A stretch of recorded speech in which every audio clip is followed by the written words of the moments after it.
गरीबी बहुत कमीनी चीज़ होती है। ये गरीब है नहीं, इसका नाम गरीब नहीं बल्कि इसकी पहचान गरीबी है। साधारण से भी नीची रेखा में पला बड़ा ये शख्स अपनी बहनों के साथ। इसकी माँ की तकलीफ़ हर दिन की थी, जहाँ इनके एक दिन का खाना और कपड़े का इंतज़ाम करना सांस लेने से भी ज़रूरी था। सोच में डूबी माँ और कर भी क्या सकती थी सिवाय इसके। हाथ फैलाना ज़रूरी था।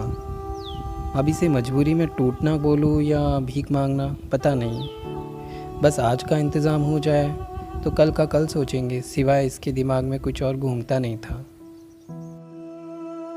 सड़क पे जा पकड़ा था भूख ने माँ को, कभी अकेले गिड़गिड़ाई लोगों के सामने तो कभी अपने बच्चों के साथ, ये सोच के कि शायद बच्चे को देख कोई हमदर्दी या तरस खा जाए।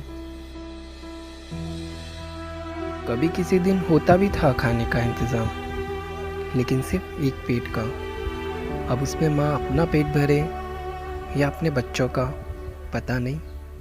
और कभी तो हर एक थाली में अनाज की खुशबू होती थी। बीमारी में डर था कि कहीं माँ की ममता दम ना तोड़ ले, नन्ही सी जान की धड़कनें थम ना जाए। भला इस महंगाई के ज़माने में ऊंचे दाम पे दवाइयों का बिकना भी किसी पीड़ा से कम नहीं था। धीरे धीरे बचपन आगे बढ़ रहा था। किसी और की टूटे हुए खिलौनों को बाहों में थामने का भी एक अलग ही मज़ा था, जो उसकी माँ किसी और से मांग के लाती थी। माँ औकात में छूटी थी, मगर वो कैसे अपने बच्चों के सपनों को टूटते हुए देख सकती थी। माँ को अपना फ़र्ज़ निभाना जो था। दोस्त थे नहीं ज़्यादा उस लड़के के, और भला करता भी कौन उससे दोस्ती, क्योंकि वो ठहरा गरीब। इसीलिए कर ली दोस्ती बेजुबान और लावारिस जानवरों से उसने। दम घुटता है ऐसी ज़िंदगी में, कैसे बयान करता वो, यही सोचता था वो। लाचारी और बेबस की कैद में जो था वो, किसी तरह ज़िंदगी ने अलग ही रुख लिया। उसकी माँ ने किसी तरह उसका दाखिला एक अच्छे विद्यालय में करवाया। भीख मांग मांग कर उसकी माँ ने उसकी शिक्षा पूरी करवाई, ताकि वो एक कामयाब इंसान बन सके, ना कि किसी के सामने हाथ फैलाने वाला कोई भिखारी। अब वक्त आ गया था बेड़ियाँ तोड़ने का। बच्चे ने ठान ली थी कि अब आगे बढ़ना है। जीत की भूख थी उसकी आंखों में। बड़ी विनम्रता से और अपनी खामोश जुबान से सहता गया वो सारी तमाम तकलीफ़ें। अपनी शिक्षा पूरी करने के बाद कूद गया वो उस मैदान में, जहाँ लाखों की भीड़ काम और पैसा कमाने के लिए खड़ी होती है। एक तरफ माँ का सपना भी पूरा करना था और उनका और घर का ख्याल भी रखना था। तो किया उसने श्री गणेश, और अपनी बेहतर जिंदगी में अपना पहला नौकरी में कदम रख लिया। उस हार से वो जीत की ओर बढ़ी गया।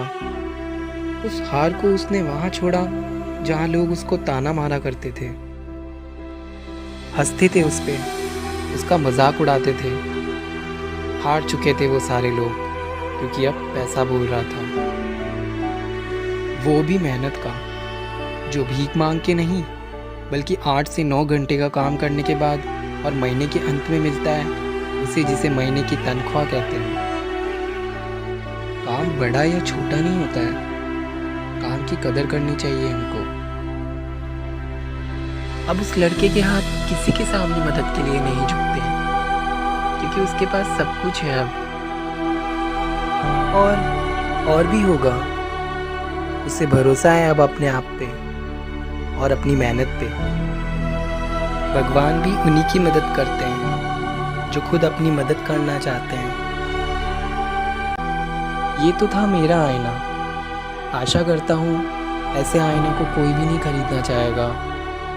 जो गरीबी का एहसास दिलाता हो। So do hard work.